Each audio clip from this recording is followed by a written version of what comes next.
How to delete trash files on Android. If you want to permanently delete trash files and free up storage space on your Android phone, this video will show you how. First, open the Settings app.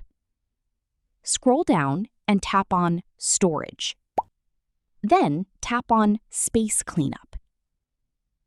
Here, you can manage deleted files from My Files, Gallery, Messages, Contacts, and Calendar.